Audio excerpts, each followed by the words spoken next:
বিশ্ব রাজনীতির মানচিত্র কি বদলে যাচ্ছে? যে গালফ দেশগুলো একসময় কেবল পশ্চিমের দিকে তাকিয়ে থাকত, তারা এখন কেন ভারতের দিকে ঝুঁকছে?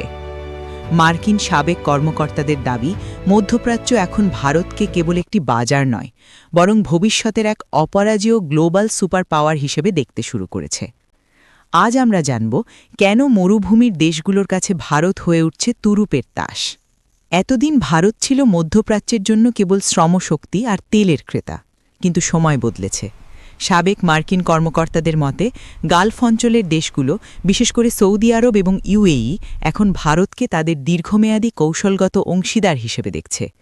তাদের চোখে ভারত এখন এক উদীয়মান অর্থনৈতিক দৈত্য, যাকে ছাড়া আগামী দিনের বিশ্ব কল্পনা করা অসম্ভব।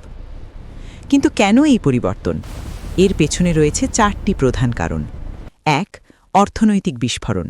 ভারত বিশ্বের দ্রুততম ক্রমবর্ধমান বড় অর্থনীতি। গালফ দেশগুলো জানে তাদের বিশাল বিনিয়োগের সবচেয়ে নিরাপদ এবং লাভজনক জায়গা হল ভারত। 2. জ্বালানি নিরাপত্তা। ভারত এখন আর শুধু তেল কেনে না, তারা নবায়নযোগ্য জ্বালানি এবং গ্রিন হাইড্রোজেনে গালফ দেশগুলোর সাথে কাঁধে কাঁধ মিলিয়ে কাজ করছে। 3. প্রযুক্তি এবং প্রতিরক্ষা। ভারতের সিলিকন ভ্যালি থেকে শুরু করে মহাকাশ গবেষণা, সবখানেই ভারতের জয় জয়কার। প্রতিরক্ষা ক্ষেত্রেও ভারত এখন আমদানিকারক থেকে রপ্তানিকারক হওয়ার পথে। 4. স্বাধীন পররাষ্ট্রনীতি। কোনো বলয়ের চাপে না পড়ে ভারত যেভাবে নিজের স্বার্থ রক্ষা করে চলেছে, তা গালফ দেশগুলোকে মুগ্ধ করেছে। একক আধিপত্যের দিন শেষ, বিশ্ব এখন বহুমুখী শক্তির দিকে এগোচ্ছে। আর এই নতুন সমীকরণে ভারত হল একটি স্থিতিশীল স্তম্ভ।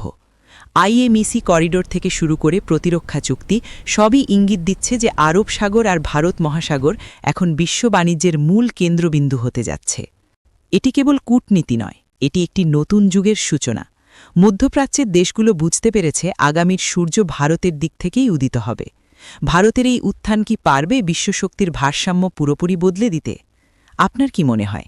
কমেন্ট করে আমাদের জানান। ভিডিওটি ভালো লাগলে লাইক দিন এবং এমন আরও তথ্যবহুল ভিডিও পেতে সাবস্ক্রাইব করে বেল আইকনটি চেপে রাখুন। দেখা হবে পরের ভিডিওতে।